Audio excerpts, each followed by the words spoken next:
This is Gray Fox. And I'm Vixen. And welcome to another Battlbox review. This is mission 36. Mission 36. 36. Active shooter, mass casualty response kit. Mass casualty response.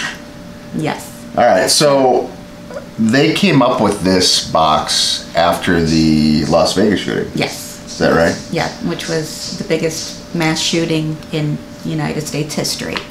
Yeah, sad but true. Yeah. And it seems like those scenarios are becoming more and more prevalent in society today. Well, the one before that was Orlando, basically in our backyard. Yeah. You know? So. Yeah, but you see school shootings and all sorts of other craziness all over the place. So. Right. So anyway, so Battlbox put this box together to kind of assist in triaging those scenarios. So I guess the best way for us to do that is first we'll show the box and the contents, because a lot of you, that's what you're interested in. And then afterwards we'll talk a little bit about active shooter and how to put together an active shooter response kit, and a little bit about training levels and things like that. But for those of you who are just here to see the box, we're going to do that first so you get to see it. Okay. All right. So starting with the basic box, the $24.99 cost, we have first up North American Rescue 6-inch trauma dressing.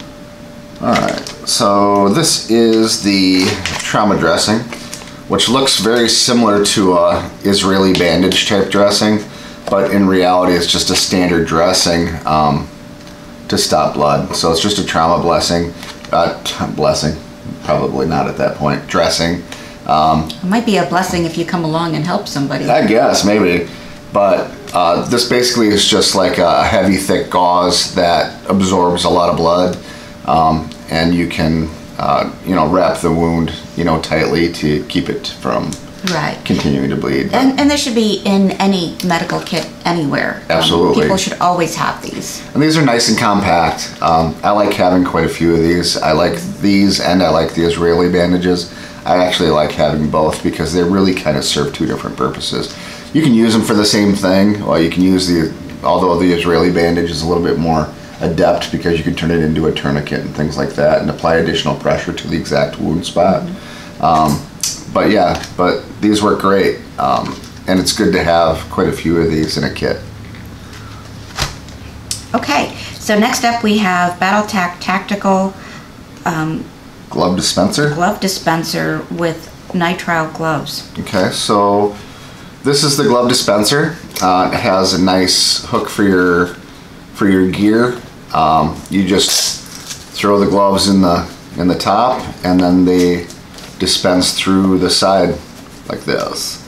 So I would imagine that you should probably separate the gloves first. Otherwise you're going to pull everything out at once like I just did. So I didn't do that, right? But that's okay.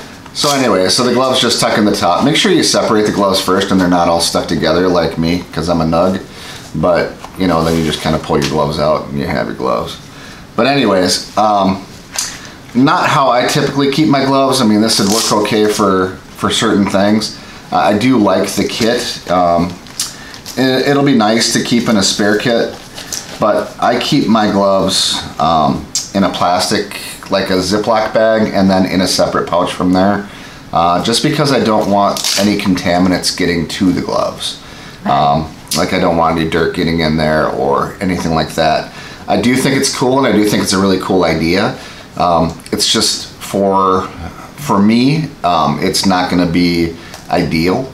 But to have all your gloves in one spot, I'd put them in a plastic bag and then put them in here, which kind of defeats this purpose, but it's okay. I see the theory behind it and the idea behind it, and I think it's a great idea. But for me, for practicality, for making sure that I have gloves that, number one, aren't drying out, that they stay consistently rubberized, because if gloves dry out, they tear when you try to put them on. Right.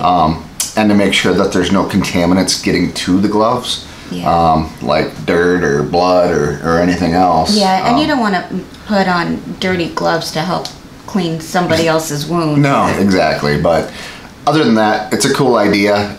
Doesn't work for my needs, but it's a cool idea.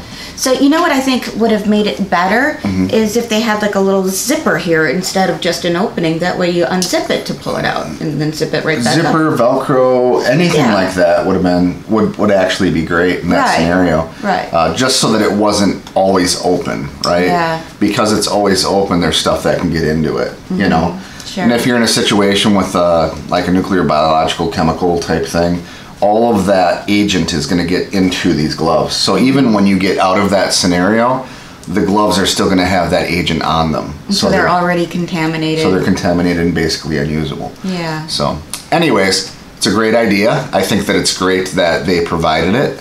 For a lot of different things, it'll be fantastic. I like the orange gloves. I typically use the thicker black ones, but the orange gloves is a great idea because you can actually see what's on the gloves. So that's a good idea.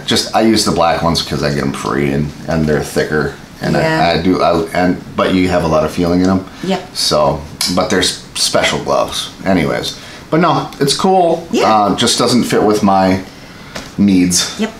Well, not everything can be, you know, up to your standards, I guess. Whatever. But we are talking about something that costs $10, and I think there's value in that. Oh, there's absolutely value in that. Yep. Okay. So next up, we have tourniquet and shear pouch. Okay, so let me take that out. So the tourniquet does not come with it, but right now I have a cat tourniquet in here. This is the tourniquet pouch. It does have a nice way of being able to strap it onto stuff. I did put a cat's tourniquet in here, an orange one. I like the orange ones because they're easy to find and easy to see. But I like the fact that everything kind of fits in here nice and neat. And you just wrap it up here and put it down. Plus you have the Velcro on the outside, so you can put, you know, blood types or other patches on the outside, and the fact that it attaches nice. And then you have a place for shears right there. Yeah, you do. So the shears, which we'll show in a little bit, actually slides right inside the back here, and it makes a nice kit. It's just really cool. Yeah, it's nice. I think this is really, really cool, and this is something that I will definitely be using. So. Right. And I actually will probably be buying more of these for my mass casualty kit, so I can put a row of tourniquets up, you know, in case, for whatever scenario, right? Yeah, well, it's, the retail on that is $6.99. Yeah. So, yeah, you could afford to get, you know, a few of those. Yeah, absolutely. So very cool. I really dig that product. That's a great product. Okay, so next up, since we're on the same topic, I guess. Sure. Battletac trauma shears. Okay. So again, they fit in here, and here's your trauma shears. Yep. They're basically, I would say, a very basic trauma shears. I know that these are very sturdy. I know you can cut coins with them and stuff. I really do prefer the Leatherman Raptor shears, which are very expensive in comparison to something like this. Sure. But these will work great. They actually have a coating on them to keep stuff from sticking to them. This flat platform on the bottom of the shears here, so you can run it along this person's skin while you're cutting jeans or a shirt or whatever, and not actually cut the individual. And it's all rounded off, which is nice. So yeah, it's basically a standardized set of shears with a nice coating on it. So yeah, and what I like about these, and you know, it has the serrations going down, so I have a feeling that it'll work very, very well for its intended purpose, right? But what I really like about them is that they fit right here, and you have them there all the time. But you know what they say, 2 is 1, 1 is none, right? So it's always good to have spare everything. And if you need to, you know, if you have your Raptor shears and you also have these, which they're sitting in the kit already, so you have a spare set, and you need to give them to somebody else for whatever reason, you have a spare set. So very cool, actually. I love how they made it so that it all fits nice and neat in one kit. Yep. So I like that it's orange too. It all kind of and you can ties see together. it really easily, and you know, and I always liked the orange cat tourniquets, which again doesn't come with it, but you can order them. Right. I get them from, it doesn't matter, but but yeah, so you can definitely get them online. But you can also get orange rats tourniquets and things like that. But I do like the bright colors because they're easy to see. Yep. Not only that, but when medical personnel arrive, they can see the bright orange tourniquet there, and they can tell that there's a tourniquet on this individual. So, good to know. Yeah, I'm gonna leave it at that. We'll talk more about that at the end. Okay, so last up in the basic box, we have Glowco LED disposable triage light. Okay. So triage lights, I apologize, I probably should have opened these ahead of time.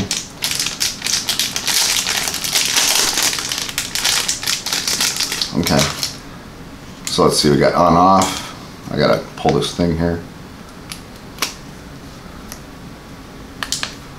So it's a triage light, it lights up. That's kind of hard, there you go.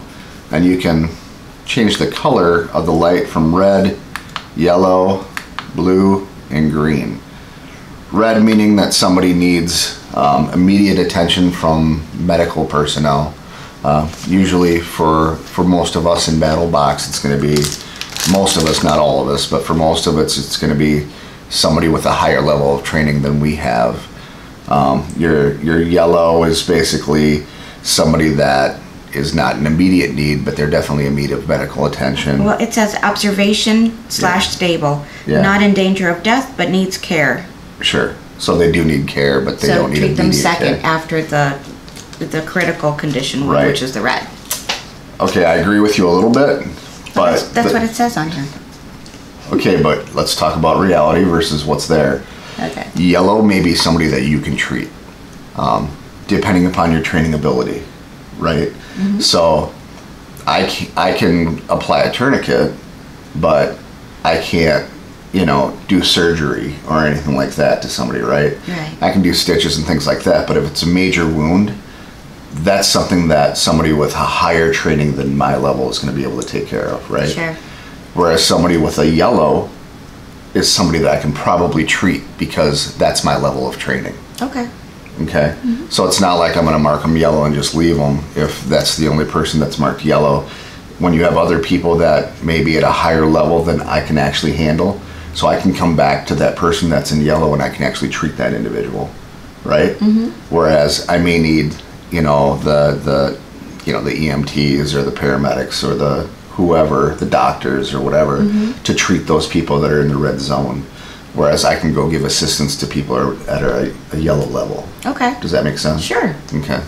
Green means that essentially it's very minor, and you can just move on from them. They're going to be fine.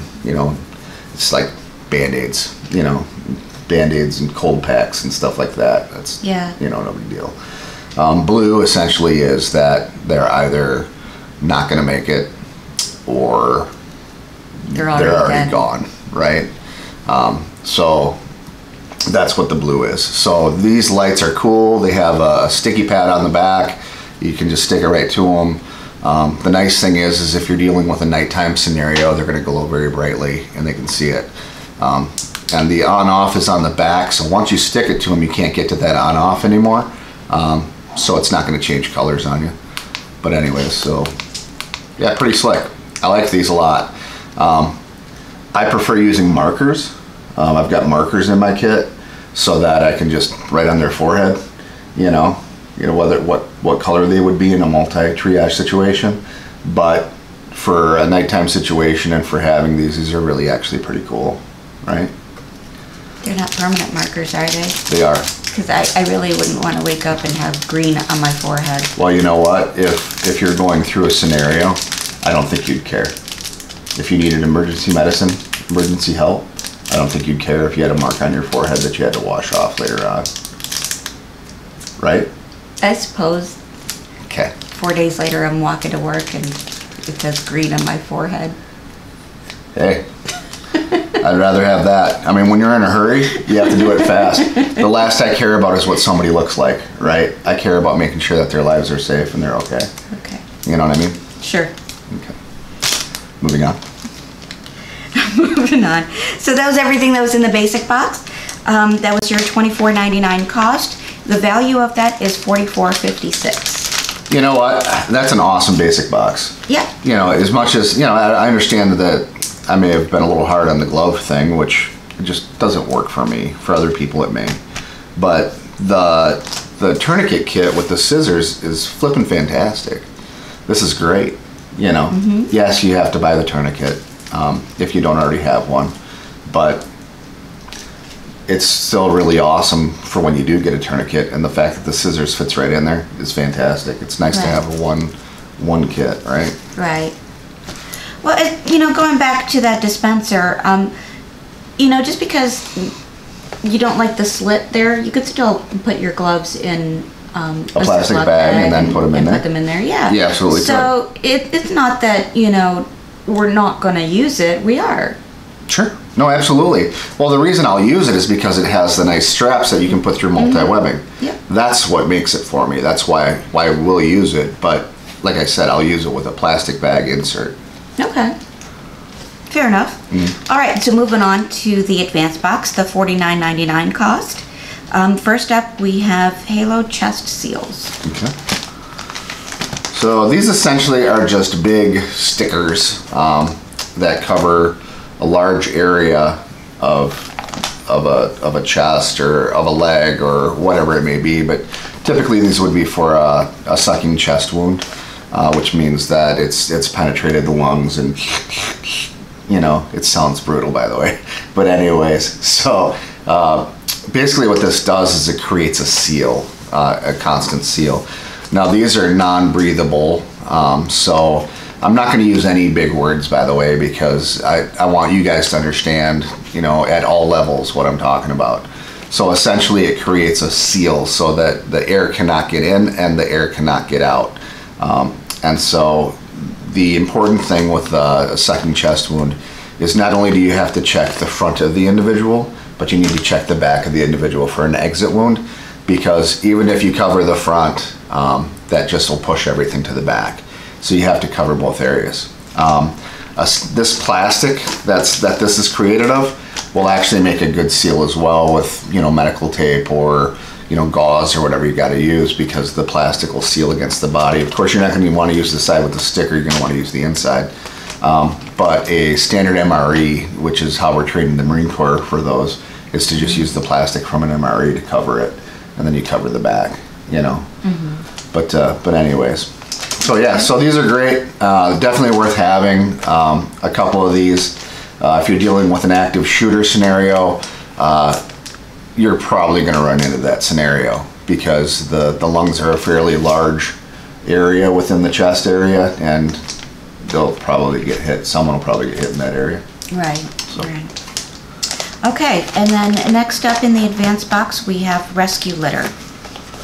That's this. Okay, so this is a rescue litter. So this thing folds out for you to be able to carry an individual. Of course, it says this side up. So it's just it's a little more than 6 feet. So just to give you a gist of what's going on, you have this huge litter that covers us both up. But anyways. So it's basically a portable stretcher. Yeah. So it's something that you can carry around in case you have to put somebody on a stretcher. Yep, absolutely. I like that it folds up nice and neat. It's not something I'm going to put in a bag, because it's kind of big. But it is something I would throw in the back of my car. Yeah. You know, in case I needed it. You guys should see the back of my car. It's like food and supplies and all sorts of, it's crazy. But anyways, so it's a cool product, and you know what I'm going to be using it for is for hauling deer and hogs out of the woods. So it's perfect for that. It's absolutely perfect for that. Supposedly it holds, I think, up to 400 pounds. 400 or 500 pounds. Yeah. I've never gotten a hog that big, so yeah, it's definitely doable. Awesome. Yeah. Sorry. It is what it is. It's going to work good for that. So it won't work for the pig down the road, though. God, that pig's got to be 500-600 pounds. Easily. Yeah. Easily. It's huge. All right. So moving on. So that was the advanced box, the $49.99 cost. So everything in the basic box and the advanced box. The total right now, the value is $83.51. Yep. Not bad. Not bad at all. So moving on to the Pro Box, the $99.99 cost. First up, we have combat medic bag, TCCC kit, Yep. blood type patch set, medical tape, and triage bands. Oh, I guess everything comes together like that. Yeah. And that's a retail value of $64.95.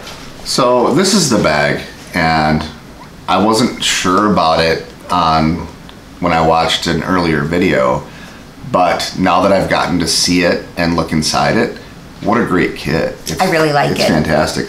So you have a shoulder strap, a fanny pack, a carrying handle. You can actually put this on another pack if you wanted to. It has a patch area on the top of it, Velcro patch area. It opens up. You have a top pocket which has separators in it, and I'm going to take pictures of those and post them up here. So you have a top pocket that has different little smaller pockets in it, a large inside area that has a lot of pockets in it. You have side pouches on both sides, which are singular pouches for putting things. And then there's one in front here too. Yep, and then you have a front pouch as well.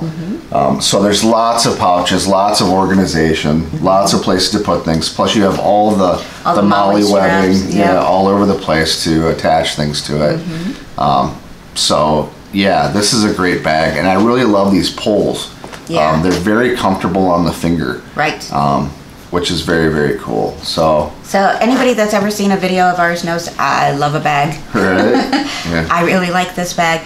One thing that I noticed when I was looking through it, I was opening up everything, and there's drain holes pretty much in just about every little area there, which is fantastic. I really like that. Absolutely.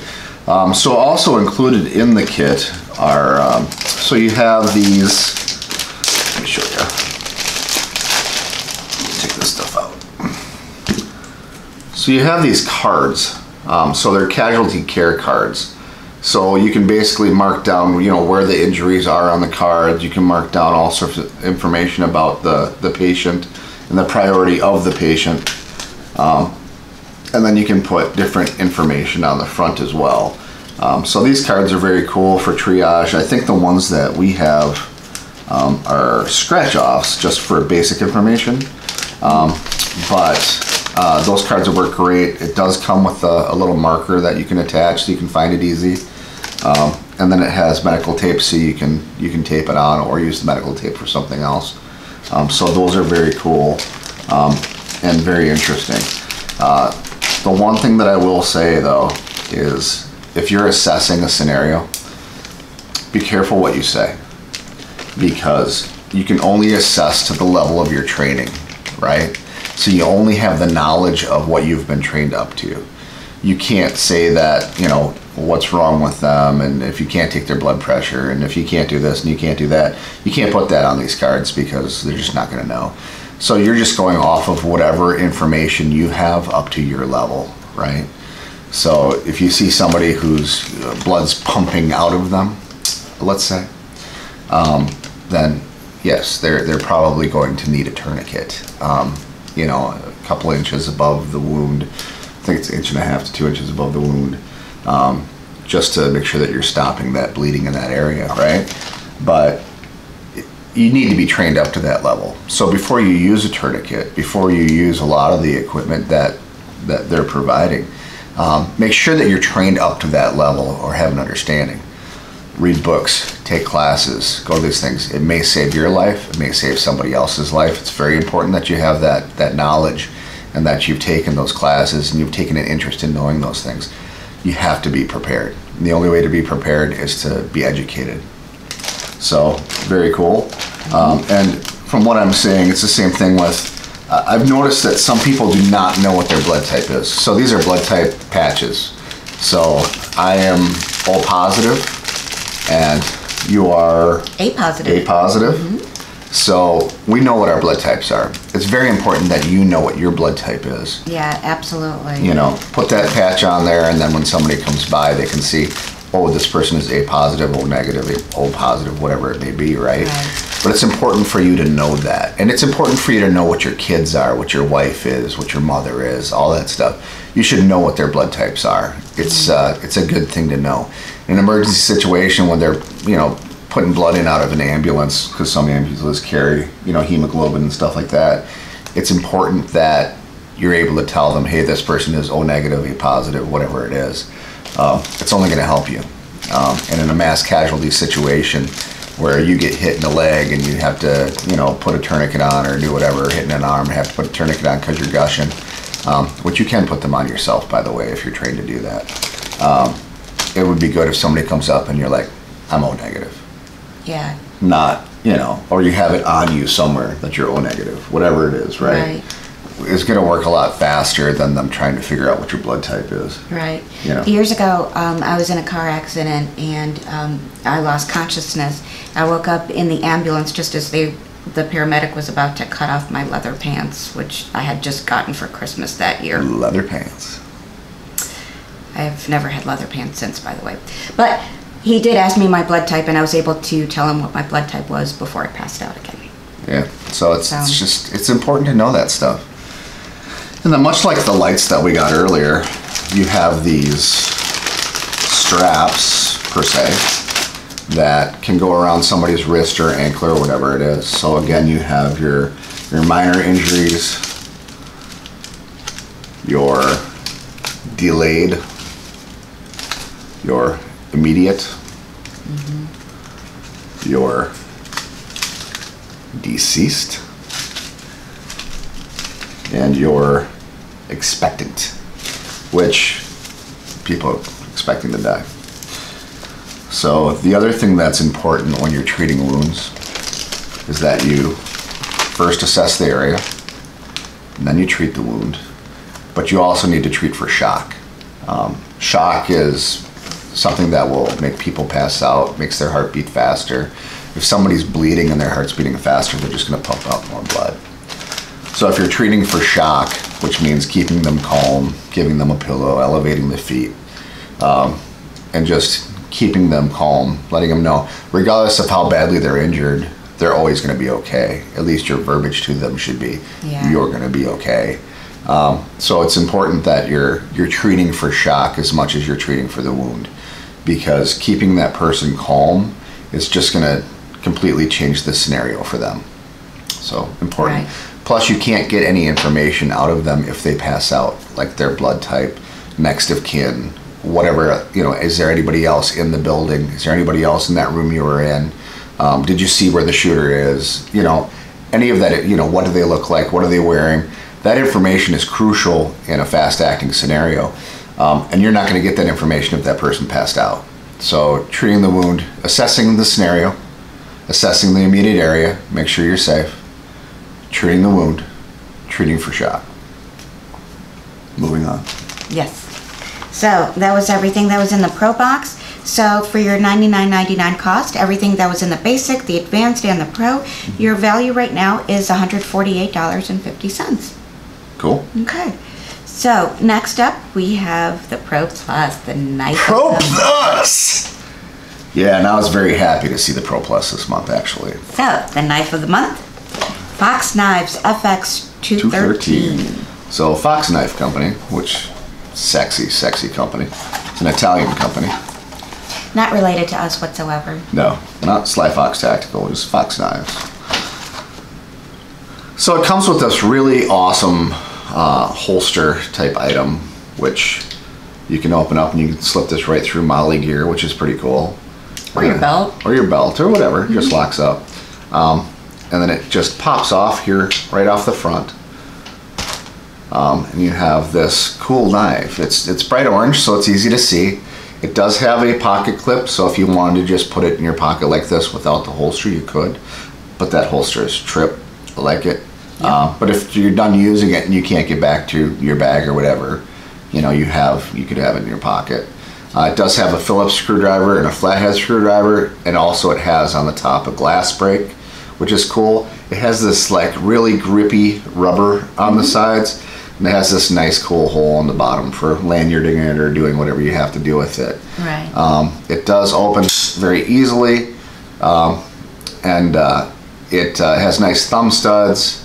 You have your serrations here, a nice curved blade. The thing is very, very sharp, and a bottle opener on the top here. The thumb studs are on there nice and tight, and the positive lockup of this is very, very hard. It has no wiggle whatsoever in either direction. It is just a super high quality knife and something that I am proud to own and just super happy to add to my kit. And it's definitely going on my my car emergency kit because it's just an awesome, awesome knife. So extremely happy with this knife. It's going to be, I can't think of anything else that would be better in this scenario, just because it's easy to see and it has basically everything you need for, right, you know, a quick, easy scenario, right? Right. So yeah, awesome, awesome knife. And I love the option of being able to just slap it in here and call it a day. Okay. You know. So the Pro Plus, which costs $149.99, the value on just the knife alone is $150. Yeah. So it's like you purchased a really nice knife and you got all this other stuff for free. That's pretty cool. Sure. Or you purchased all that other stuff and you got a really awesome knife for free. Yeah. So the box is fantastic. It's great. Everything in here is useful to a high level, to a high degree. Absolutely. My favorite products in the box and products that I would buy if I was on my own, of course, would be I'd always buy trauma dressings, right? I would definitely buy this knife. I would definitely buy this tourniquet holder. Yeah. Absolutely. And I would buy this bag. I think this bag is fantastic. Yeah. And the fact that it comes with all this extra stuff is fantastic. Right. So, so great box, don't you think? Yeah, absolutely. Yeah. So I know we're not quite as, funny and silly as we normally are, but this is not a funny, silly kind of scenario. Serious, right? It's pretty serious stuff. Doesn't mean that we don't absolutely love everything in this box, because we actually really do. This is probably one of my favorite boxes ever. Yeah, it's great. Yeah. So, just quickly, just to review, make sure that I was going to show you how I pack out my stuff, but then I realized it has to be to your level. Yeah. Whatever you're packing out, whatever you need in your emergency kit, needs to be to your level of training. So if you're buying Israeli bandages, make sure you buy an extra one to open up, try out, use, see how it works, because you need to know how to use the equipment that you have. You need to cut some stuff up with the trauma shears so you know what the pressure is and you know how it works, right?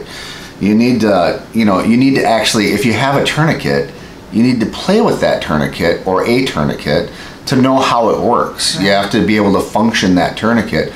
It does you no good to walk around with it if you're fumbling around trying to figure out how to use it once you have it. It's completely pointless. Right. Just like every piece of equipment you have, you may have to buy 2 or 3 or 4 or 5 because you're going to have to use it to understand how it gets used. Well, luckily, a lot of this stuff is really not expensive. You can pick up, a tourniquet and some dressing and stuff like that, for $10 or less. Right. So, by all means, get some, work on it at home, before you run into a scenario where you absolutely have to use it. Yep. And educate yourselves. Yeah. That's the most important thing, right? Educate yourselves on how to handle these scenarios, right? How do I deal with, somebody with arterial bleeding? How do I deal with somebody that's got a sucking chest wound? How do I deal with a broken limb? How do I splint? How do I do this? How do I do that? Make sure that you're CPR certified. It is so easy to get CPR certified. I think they have like free courses at the Y and stuff like that, but just make sure you get certified. If not, then it's negligible, right? Expensive, but it's so worth it. I mean, being able to save the lives of people that you care about. Yeah. How do you put a price on that? Right. So I'm first responder certified, but that doesn't mean I can do surgery on somebody, right? It means that I can immediately treat those wounds, right? I can do the immediate treatment, but the follow-up treatment needs to be done by somebody at a much higher level than I. And I work with a lot of people that are paramedics and things like that have a higher level of training than I do.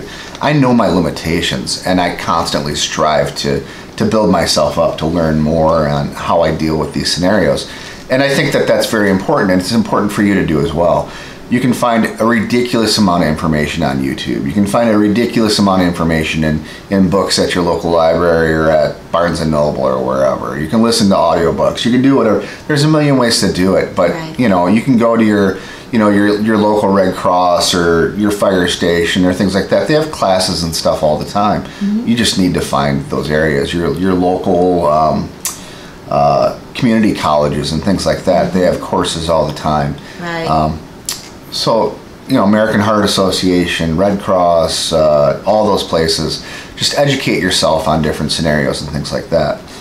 Just a quick note on active shooter scenarios, just because that's what they're calling this box. So in an active shooter scenario, you have 3 options, right? You have run, you have hide, and you have fight. Just to cover those real quickly. So, of course, the best thing for you to do is get out of that scenario. If you're able to do it safely, which would be run, get out of there. If you can be out of that scenario completely, get out of that scenario completely. Hide just means get yourself in an area where it's difficult for them to find you. Shut off the lights, bar the door, put furniture in front of a door, whatever you have to do to make it so it's more difficult for the person to find you. And wound you in one way or another. So Right. hide is very important. But realize that the last one, fight, is also important. You have to get your mind ready that if that person does find you, that you have something near you that you can fight with. I don't care if it's a stapler, a rod, a chair, whatever you can find to fight with. It's important that you trigger your mind to realize that if somebody finds me, I'm going to have to fight this person, and I'm not just going to be a victim. Right. So like in the scenario of like a school shooting, because I think we saw something like that recently, first reaction, get the heck out of there. If you can't run away safely fast enough, you find someplace to duck and hide. In a classroom, in a closet, your locker if you need be, Right. under a table, anything to make it harder to find you, and grab something that you can use to help you fight if it comes to that. So, even grabbing like a binder, you could probably use that binder to knock the weapon out of the shooter's hand if you had to. Absolutely. And then fight. Absolutely. Fight. Fight.